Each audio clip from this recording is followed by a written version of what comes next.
So Casey, welcome to Equity Mates. Thanks, Bryce. Thanks, Ren. Great to be here. So you're the portfolio manager of Fidelity's Australian High Conviction Active ETF. So we want to start with your investment approach. Can you define your investment philosophy for us? The Fidelity Australian High Conviction Fund, it's a concentrated portfolio of our highest conviction, best ideas. And really we're looking to outperform the market over the medium term. And the way we sort of implement that stock selection is through broadly a GARP philosophy, growth at reasonable price. But at the same time, core belief is that the cornerstone of good investment performance is loss avoidance. So we have really intense focus on risk management at the same time. So, putting this into action, the way we do it, the first thing we think about is not what stocks we want to own, but what stocks we don't want to own. And so if we look back historically, we've figured out what are companies that lead to the biggest risk of capital loss and the ones that underperform the market over the longer term. And we look at factors like returns, leverage, cash flow, equity raisings, earnings certainty and the like. And so once we've determined whether a company meets our sort of minimum quality bar, we're not trying to buy the highest quality companies in the market, just avoid those lowest qualities. That's where we sort of bring in the GARP philosophy. And to me, GARP is kind of an interplay. It's a trade-off between the growth and the valuation side of that equation. So on the growth side, we're looking for companies that are in either a medium-term earnings growth cycle, they have strong growth over the medium term in their earnings, or cyclical companies that are in or approaching an earnings up cycle. And then on the valuation side, we're looking for a reasonable valuation relative to that growth profile. So we kind of see it as a spectrum, right? And it's between that growth and valuation, and it's not a one size fits all. It's really dependent on which sector you're looking at. So there's some high growth sectors like the tech or healthcare, fintech. We've got much more of emphasis on the growth side of the equation in those ones, whereas at the other end of the spectrum is kind of the bond proxies, your utilities, your REITs, your telcos. There it's much more of a focus on the valuation side of the equation. So if you sort of sum it up, what we're trying to do is get the best case outcome is where we've bought a stock with a margin of safety. If our investment thesis proves correct, it's going to lead to asymmetric returns over the long term. So there's a few different elements in that investing philosophy, and would love for you to bring it to life with some of your fund's holdings, both the GARP side, the growth at reasonable prices side, but also the loss avoidance. And if you game, maybe a stock or two that's a big Aussie stock that you said, we're not owning this one because of the potential for loss. Sure. Yeah, well, the ones that don't meet that sort of quality I don't own. So hopefully, that's the first part of avoiding those losses. But, a couple of examples to sort of illustrate the different ends of the spectrum in GARP, I think. One, a growth example is a good example is SiteMinder, who's a smaller cap software company. It was about 700 million market cap when we bought it. And for those who don't know, it's a channel management software for hotels. And the value proposition for hotels is that it connects them up to the hundreds of online booking sites globally, which means they can manage their inventory of rooms and prices. So effectively they're able to maximize their revenue by getting it out to more people and at the right price. And it also reduces their costs because you don't have to do the manual work, on spreadsheets, updating different websites all the time. So, this is a company we think can grow their earnings, their top line anyway, at 30% sort of compound. And it's really about signing up more hotels. They've got 42,000 at the moment, but they say there's still over 500,000 that are still using manual processes. Jeez. Wow. Yeah, so their biggest competitor is a spreadsheet. Yeah. And it's getting these small hotels. They're not looking at the Hiltons or Marriotts of the world. It's the ones that have smaller, maybe single property sites or one or two hotels in a chain and getting them on board. So that's the first leg of the growth and getting more hotels on their software. The second is increasing the ARPU, the average revenue per user, and that's really about getting the hotels to adopt more products and rolling out more products into the suite and the software. So they've been doing that, gradually and using their data. They've got a really rich data set. They did, I think, 115 million bookings last year. Wow. And using that, they've developed things like transactions and payments products. They give market intelligence to the hotels, a rate optimization. So, we've got State of Origin tomorrow night. So it's State of Origin in town. This is what the other hotels are doing.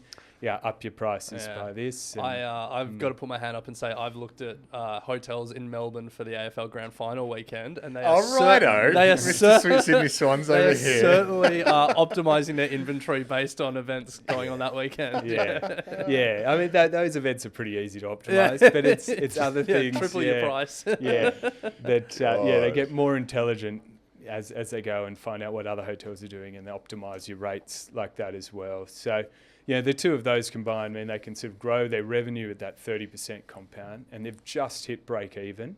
So their earnings is going to grow even quicker than that. So the stock, it trades on about 5.5 times EV to sales. And if you look at other peer software companies that are growing at that 30% rate or hitting the rule of 40 for software companies, which I think SiteMinder can hit in the next few years, they trade at even higher multiples than that. So I think, with their growth profile and that valuation, that's a good sort of trade-off there. So that's kind of like the growth end of the spectrum. The value end of the spectrum, I'd sort of highlight a stock called Ventia, which is slightly larger cap. It's about 1.8 billion market cap when we bought into it. A lot of people probably don't know this one as well. It's only a reasonably new IPO. It was about 2 or 3 years listed. And they're a maintenance services business where companies and the government outsources maintenance to them in things like telcos, utilities, transport, defence bases and the like. And it is a growing industry. The government's outsourcing more every year, and the TAM is sort of growing around 6 or 7%.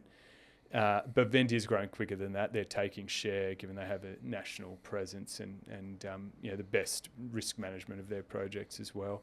So they're able to sort of grow earnings and revenue around that sort of high single-digit, low double-digit type growth rate. The beauty of that model, it's not the highest growth that you can get in the market, but the beauty of the model is the amount of earnings visibility and earnings certainty you get, because it's over 95% of their contracts have some form of cost pass through, like a schedule of rates where you charge X amount of dollars to fix this telco network or repair a tank on a defence base or whatever it is. So if the costs go up, the schedule of rates go up and they can pass it through. So it means you don't have the big margin misses or impairments that some of their other peers have pretty frequently, actually. So when we bought into the stock, it was trading on about a 6-7% dividend yield. So we're getting around mid, even high teens sort of total return from the earnings growth plus the dividend yield. And we were able to get into the stock around 10, 11 times PE, which is much cheaper than peers, because at the time there was a big overhang on the stock that 65% of the shares were owned by 2 major shareholders who were looking to sell down, Apollo, the PE firm, and CIMIC, who was the former owner of the company. And as they sold down, in block trades, we were able to get in and get a good cheap price. And the stock's re-rated a bit since then. It trades sort of about 15 times earnings now because it has delivered. It's met and beat all their prospectus forecasts. Trades on sort of about 15 times earnings now, but that's still a discount to the market and some of their peers. And if I look at it, it's got good earnings growth, much better returns than the peers, and much better earnings visibility. So still fits pretty neatly in that sort of GARP framework as well. Nice one. So they're 2 very different stocks, but it displays that spectrum, I think, of stocks we can buy. Many of your top 10 holdings are in the ASX 20.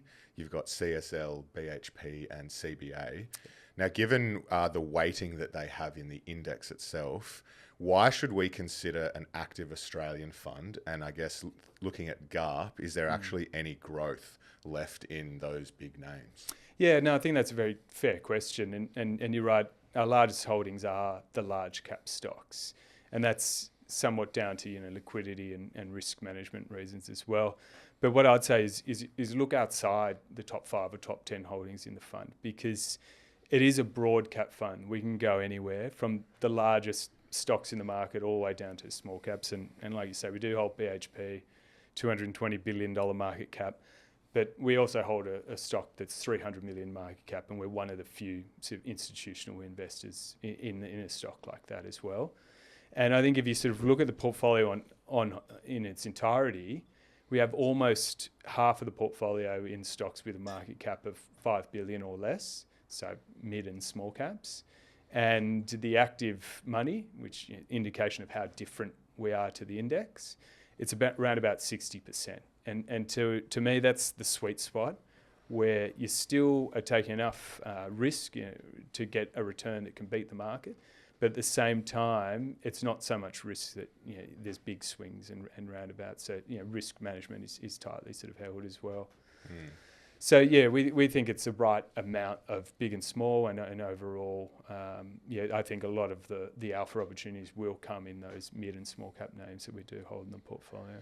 So I guess with the ASX 20 available, you've chosen CSL, BHP, CBA. Like, why those versus any of the other big names? Yeah, well, I mean, is there any growth left in these names? I think it's a fair question, right? And you take CSL, which is our biggest position, but more importantly, our biggest bet as well, our biggest active position in the portfolio. And I think there is a great growth potential in a stock like CSL, regardless of its size. If you look over history, they've been able to compound their earnings at 20% over the last 30 years. Mm. And that hasn't really changed. So I think over the medium term, they'll be able to compound at mid-teens, high teens going forward as well. So in the next few years, it's really going to be driven by their core business, the bearing plasma business, which has pretty good momentum at the moment. They're getting better volumes through increased collections, and it is a scale game. Incremental volumes are a big benefit to the bottom line. But on top of that, they're getting yield improvements as well, so able to get more plasma per patient and more products out of that plasma, because they're rolling out a new bed called Rika by a Japanese company, Terumo, which is exclusive to them. And that means there's less time on the bed for the patient, so they can have more patients collecting. Much better patient experience as well, so you're going to get repeat donors as well. And they've just had approved by the FDA something called an individualized nomogram, which means that they go in, they assess the patient based on their height, their weight, and their red blood cell counts, and that can determine how much plasma they can take from that patient. Whereas before, it was just a fixed amount regardless, and so now you can optimise the amount of plasma that a person is able to donate, and that alone can lead to a 10% improvement in yield. And again, these things flow through to the bottom line. Mm.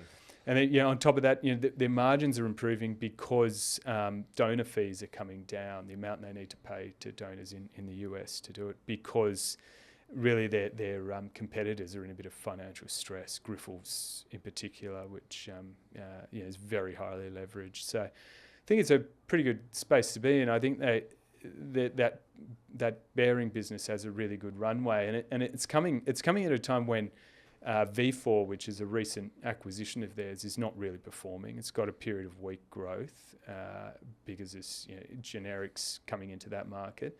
But I think over the long term, it can still sort of grow at double digits as well. And then on top of that, they have a pipeline of new drugs, all at various stages of coming to market. And not all of them are going to be successes. They had a failure recently with CSL 112, which is for heart attacks. But they do have other good candidates, one like garadacimab, which is for HAE treatment, which is actually a new product which actually cannibalizes one of their existing, HiGarda. And that's a common sort of strategy that they have, that they are willing to disrupt their own products, because if they don't do it, someone else will, and they'll lose the whole market. So I kind of look at that stock and go, well, it's going to compound at mid-teens for the long term. I'm paying about 25 times PE in FY26. You compare that to some of the other big cap healthcare names like Cochlear. That's doing low double-digit sort of earnings growth, trades on 43 times. And then ResMed, which earnings outlook is pretty uncertain given the impact of GLP-1s and how much that's going to eat into their addressable market. And that's trading on 20 times. So CSL is, again, it's kind of that sweet spot for me in terms of growth, valuation, and the certainty of the earnings there as well. Well, Casey, look, I appreciate how considered and thoughtful you answered Bryce's question. I think an alternative answer you could have given is CSL's up, 20% in the last 12 months? And I just had a look at the big four banks and how they've gone the year to date. CBA up 17%, NAB up 21%, ANZ up 15%, Westpac up 22%. So to answer Bryce's question, yes, there is growth if you know where to look. Yeah, the banks have done amazingly well, actually. Yeah, much better than expected, really. When we look at the big four banks, so much of, I guess, their fortunes are tied to overall macro factors. Definitely. Interest rates here in Australia, interest rates differentials will sort of be a big story for the second half of the year. For the broader economy, the health of the consumer, like all of these things are so important when we're looking at the big caps and the big four banks. So when you're putting your active investor lens and looking at those companies, how are you assessing Australia at the moment, the macro health, and are you making any investment decisions, either including stocks or excluding stocks on the back of that? Yeah, I mean, we are bottom-up investors, but genuinely bottom up and then go all the way to the macro, and do have a view on the macro. But I think, in addition to doing all this sort of standard stuff everyone does, talking to economists and I think really the best way to assess the health of the economy and more importantly, get actionable investment ideas out of it is meeting people, being at the coalface, talking to CEOs, CFOs, government officials, and that's the best way to get a read on the economy. And one of the strengths of Fidelity is we have 400 investment professionals dotted all around the world. And one of my favourite statistics is we conduct 20,000 meetings annually, which is one every 8 minutes. Wow, that is a good start. Yeah.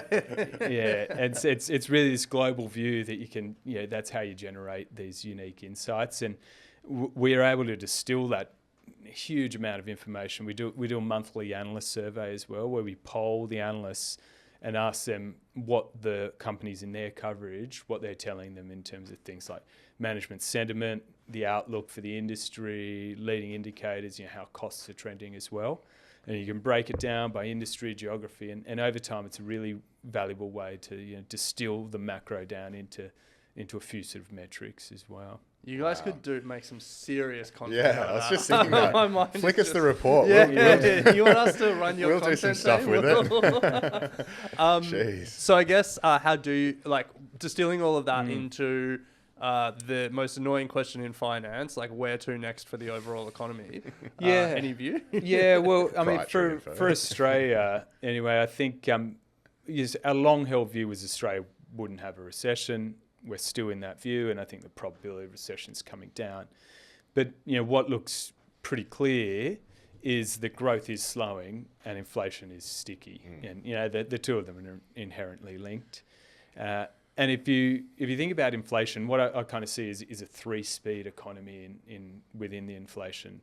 So firstly, you've got the discretionary goods, the clothing, the household goods, recreation. Inflation's peaked there quite a while ago. It's trended down. It's back to about zero. That's good news. The bad news is it's only 25% of the CPI basket. Then the second category you have is the essential goods. Your food and beverage, alcohol, tobacco. And there you're seeing inflation is flattening out, moderating a bit, but still above the RBA's target band. So not too bad moderating, but again, that's only another quarter of the CPI basket. And then the third category are the essential services.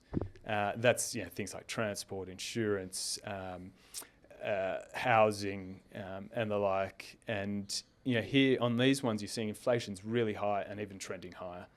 And the problem is that's 50%. That's half of the CPI basket. And what's really driving that is wages. I think the number one input into services is wages, and wage growth is really high. And I think we've entered into a wage price spiral in Australia, and much different to somewhere like the US, where that is trending down. And I think the key difference is labour mobility. If you look at the quit rate in Australia, the amount of people who are voluntarily leaving their job, it's a third the level it is in the US. There's far higher labour mobility and people moving around. So I think that service element is largely sort of entrenched and going to be higher for longer. And that means I think rates are higher for longer.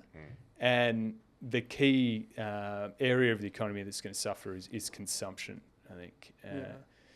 But I mean, interest rates are one factor for the consumer, but they're facing, I think, a lot of headwinds. In fact, many of the tailwinds that we've seen over the last 2 years or so that led to this sort of remarkable, resilient consumer over this period, those tailwinds are switching to headwinds. So if you think about labour force, we've had job ads, the number of job openings have been declining for 16 months, and in June was down 17.6% year on year. If you look historically, whenever it's hit that level, we've seen declines in absolute employment, the number of people employed, and with population growth, etc. That's going to lead to a rise in unemployment. There's a bit of a lag, more than normal, I think, but that's going to come through. And the companies we speak to, they're all saying it's far easier to hire people now. And I think a lot of them are still hoarding labour. They might have excess labour now, but they're wary of what happened in COVID. But those things can change very quickly, and they can lead to job cuts going forward as well. The other one is the savings buffers that everyone built up during COVID. Government was giving out a lot of money. That's been largely depleted, and you can see that in excess mortgage repayments. They're now at trough levels, and savings rate has come all the way back down and below the pre-COVID level now as well. But I think that's the economy as a whole, but even more important is the distribution of that savings. And there's CBA has some great data where they break down the growth in savings balances by different age cohorts. And it shows that it's only the people over 55 years old that are seeing their savings balances still grow. And the younger you get, the quicker the decline. And that's having a direct proportional impact on spending. And in fact, youngest age groups are cutting their spending. And then just, I think the final tailwind that turns to a headwind is migration. It's going to be cut. Both parties are talking about cutting it. It could even be an election issue on how low they go in terms of cutting migration. And new migrants are reasonably big spenders as they set up their new home, buy TVs and cars and the like. So that could turn to a bit of a headwind as well. So I think, the consumer is under pressure, and the analogy, we like to talk about is it's like a rubber band. The household budget's been stretched really tight, and at the moment they're managing. It hasn't snapped yet, but the longer it holds at these extreme levels, it's like rubber band out in the sun. It's slowly degrading, and eventually it is going to snap. So the longer these cost pressures stay in there, the weaker the consumer will get. I mean, that is what interest rates are meant to do. It's just exactly taking a while. Before we move to a couple of stocks, we just want to touch on M&A here in Australia. We saw a bit of an uptick towards the start of the year. Do you think this is going to continue? And I think, are there any names that you are looking at that are sort of ripe for a takeover? Yeah, you're right. It has been pretty busy this year. I think it's about 41 billion worth of deals done already year to date, and some big names in there. Boral, CSR. CSR's been listed for 62 years, and up until now.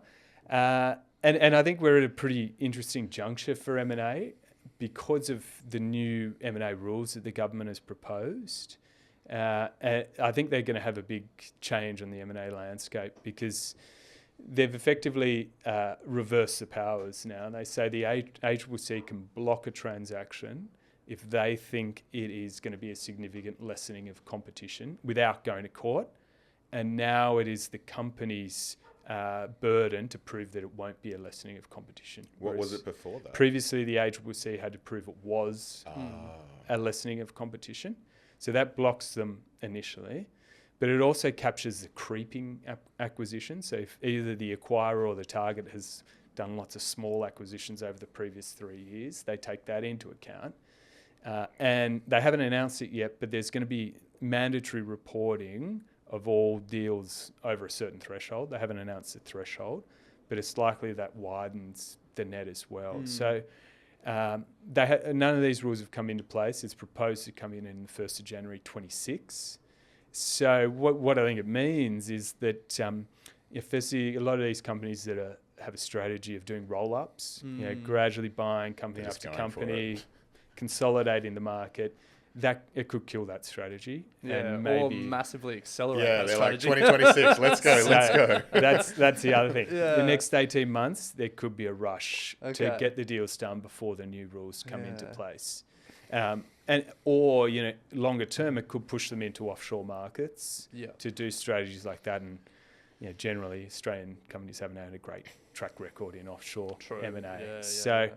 We'll see if they get passed, but I think that could be a big change. And I would expect there to be quite a bit of M&A over the next 18 months. I don't know any companies specifically that are going to go. If you do, please tell me. But I think some of the sort of targets I think that could be out there are the sort of smaller tech stocks where they do have sort of unique IP, often a global addressable market, and they're often lost in the early stages. They're still loss-making. They're capital hungry. They could be ripe for takeovers. And then I think at the larger end of town, I think in some way, shape or form, there's going to be change in corporate structures for companies like Santos and Origin, who have already had a couple of goes. I don't think we've seen the end of the story in those two stocks in particular. Not sure. There's lots of ways it could play out, but we'll see. I think there's more to be told with those two. Yeah, it'll be fascinating. It'll be an interesting year. We're also watching legacy media. We've got a vested interest in it, and something's going to change there. Channel 10's got a new parent. New owner. Yeah, definitely. They're all losing money. Anyway, now, Casey, we want to turn to a couple of stock deep dives. We asked you before you joined us today to bring 2 stocks that we can go a little deeper on. The 2 stocks are PolyNovo and Car Group, which is the new name for car sales. People are probably more familiar with. Let's start with PolyNovo, a company that certainly gets a lot of buzz in the retail investing community. But for people who are unfamiliar, let's start with what PolyNovo does, and then we'll get into some more questions about it. Yeah, sure. Well, PolyNovo is a biotech, and they're focused on treatment of severe burns. They've got a product called NovoSorb, which is a BTM, a biodegradable temporizing matrix. And what it does, it's effectively a scaffold that turns a large wound into a series of micro wounds and effectively gives the body a scaffold to heal itself. And it has lots of advantages over the incumbent solution, which is animal-based biological products. It's much lower cost because it requires far fewer hospital visits, generally just one, whereas if you have the biologic visit, you have to have repeat follow-ups. That adds costs to the patient and the hospital. It's also much easier to handle for the doctors. It's made out of polymer, and they can shape it to the exact size. And of course, there's unlimited supply and consistency where there can be problems in the supply chain for animal-based products.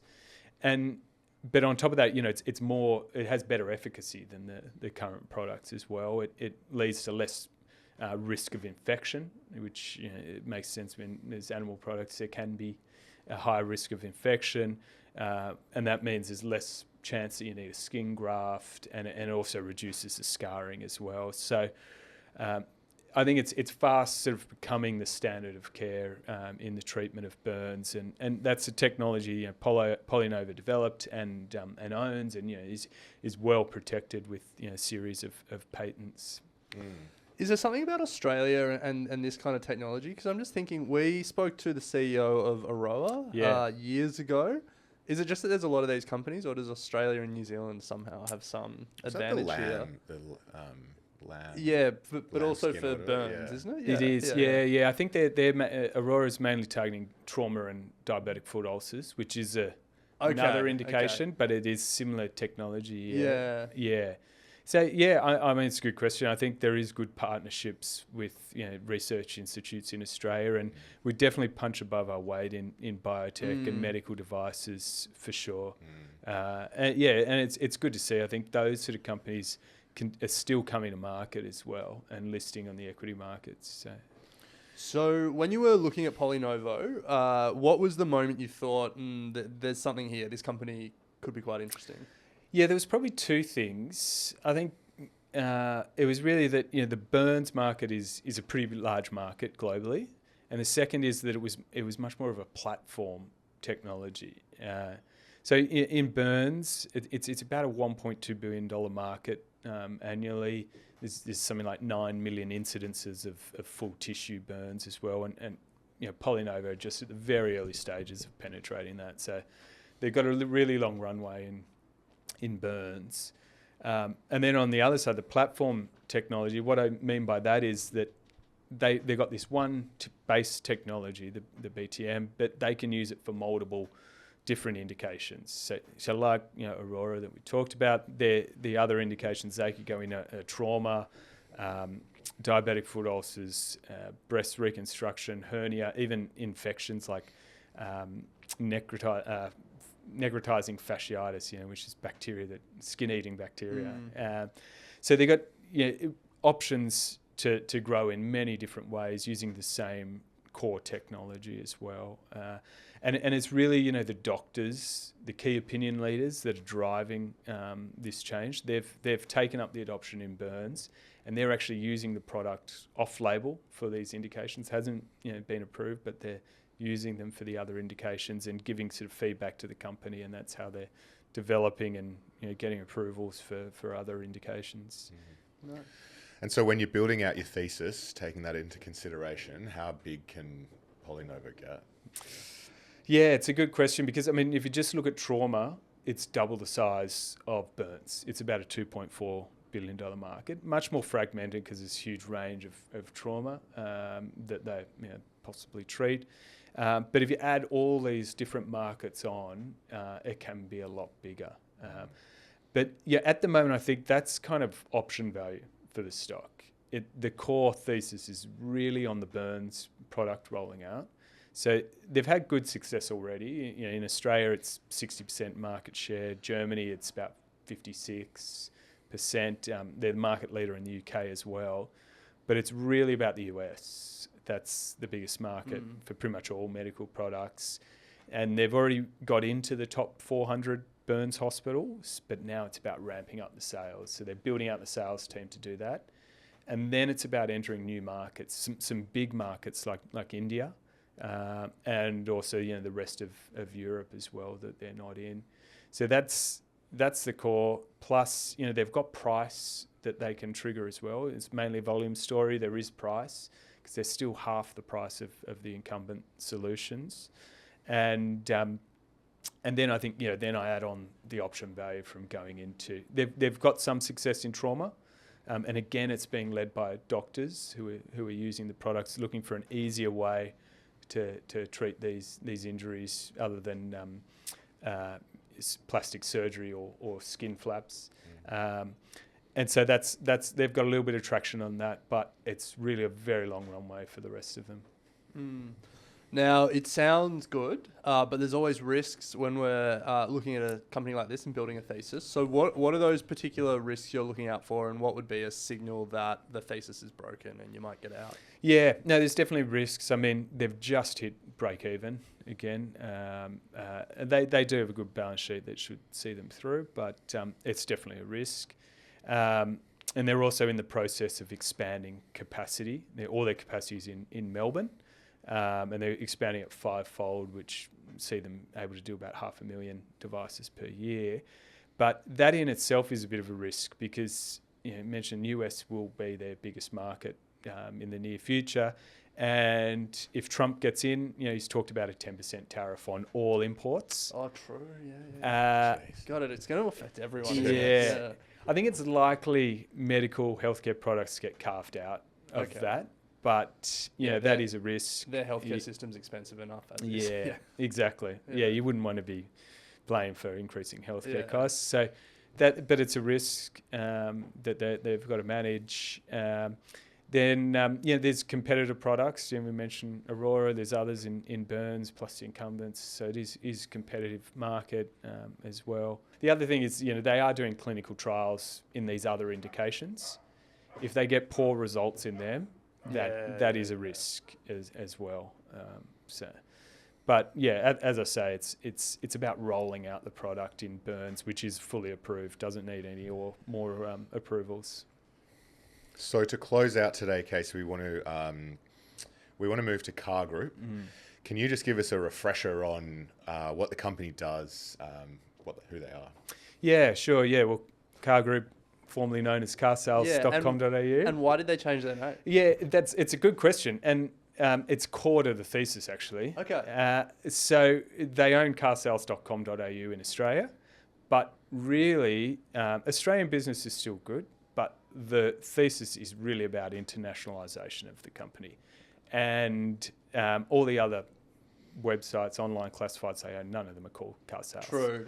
So they're going to Car Group. That was the main reason. But a bit of background on them, right? So car sales is the dominant platform in Australia, has about 90% of the market. They have about 1.5 to 2 times the listings of the second player. But more importantly, 25 times the number of page visits as the second player. Wow. So it's dominant platform in Australia. Then on top of that, they operate in South Korea, Brazil, and the US. US is just in RVs and trucks, not cars. And in all those markets, they're number one or close to it. So that's it's really about rolling out their strategy to international markets. The next question we're going to ask is, what are some of those moments where you're like, there could be something here? But I think you answered it there. Just like the dominance they have in Australia, their growing presence overseas. But I guess when you look at the company today, with all of that sort of accounted for and thinking about investing in it, in 2024, what's the thesis going forward? It can't get much bigger in Australia. No, it can't. But you're right. I mean, that was the one thing that I thought about in this company was that global opportunity set, and especially when you compare them to the other online classifieds we have in Australia in property, REA and domain, and then jobs with Seek, I think it's the only one that's really internationalisable, because selling a car is the same the world over. You either sell it privately or trade it in. But if you think about property, buying and selling a property is very different all the world over. It's whether it's vendor paid advertising, whether it's exclusive agents, whether they have auctions. I lived in Hong Kong for 10 years, and if you want to buy or rent an apartment, you find a buyer's agent, an agent who takes you around, and no properties are exclusive to anyone. You visit all of them, and then the agent who you sign with, they get the commission on that. It's very different. It means that you don't spend as much on advertising. And then if you think about jobs, right, I think it's probably somewhere in the middle, where there is some commonality, but there's also a lot of local nuances as well. Like there's often mandatory government job posting board where all jobs have to be posted on that, like in Singapore, and some economies, particularly more blue collar economies, they have a lot of contract labour and labour firms that hire out there. So that's why I thought Car was much more able to scale internationally. But it's also that pricing power. They're getting to what's next. I think the pricing power for Car was really underestimated. When you think about these online classified platforms, they have a really, with the successful ones, the dominant ones have really strong two-sided network effect where they bring together both the buyer and the seller. That means that if you're an advertiser, you're not going to go the second platform, or if you do, you're going to pay less, which creates really strong barriers to entry and therefore pricing power. And I don't think there's any doubt the best pricing power is in property, because the cost is less than 1% of the cost of the house. Property prices go up over time, but I think it was underestimated in car. And, that's really because they were able to implement what they call dynamic pricing, which was splitting up pricing based on the price of the car, and then introduce new ways to get pricing power like instant offer, which is basically a digital trade-in. So I think, going forward in Australia, it's about the rollout of those things. They're going to introduce new factors into dynamic pricing like location, even the make of the model of the car, so you're able to split up pricing even more. Digital instant offer is really interesting. It's very early stages at this point, but in a perfect scenario, it means they can monetize the same transaction multiple times. So if a private seller wants to sell their car, they list it on car sales, costs them about $150. They have people come over their house, kick the tires for a month and negotiate, and it's all too hard. So they go back to the site, do instant offer. That day they get an offer from a dealer who buys the car straight away. Costs them nothing, the private seller, but the dealer pays car sales $500. Then the dealer turns around straight away and lists it back on car sales, and then they get revenue from lead generation again. Doesn't always happen like that, but that's the perfect scenario. Right? Nice. And early stages of monetizing that. And then but the really exciting point is that all the international markets they operate in, they're pretty early stages of adopting these IP that they've developed in Australia. Korea's a bit more progressed. They bought into Korea about over a decade ago and implemented a lot of those, and also had some sort of unique local strategies there, like guarantees. Like they check over the car and guarantee it's all fine as well. And when they bought Encar as the business there, it was the second player. Now it's the dominant number one in Korea. And now they're going to roll it out in Brazil with Web Motors, and then in the US with Trader Interactive in trucks and EVs.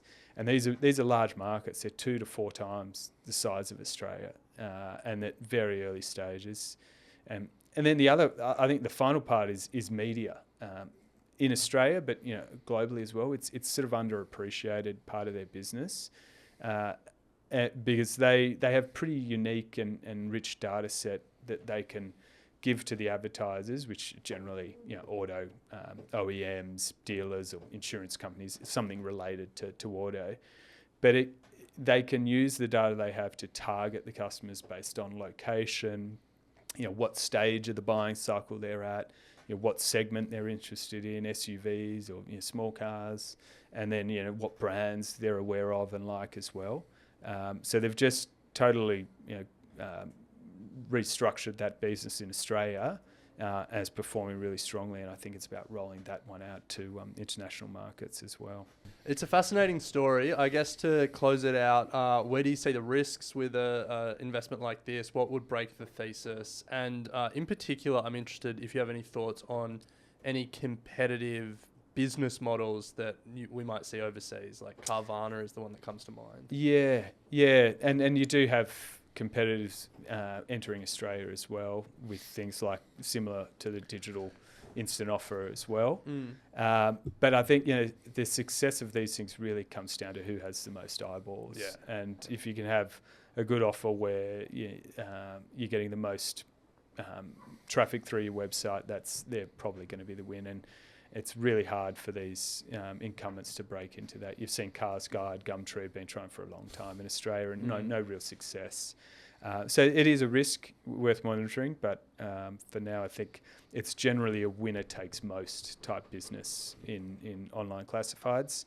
But some of the other risks, I think used car prices declining is a risk. They obviously ran up a lot during COVID, and they've been coming down since COVID. That is a risk, but with this dynamic pricing, they can offset that by changing the price brackets and in response to lowering prices as well. I think EVs are actually a risk because I guess the experience has been much worse than expected. Resale values are much lower than ICE vehicles. They're depreciating at twice the rate. And it's still pretty uncertain on what the length of life of an EV is. And obviously, if it's shorter, you're going to transact that car less over its life. But I think the real sort of existential risk is robo-taxis.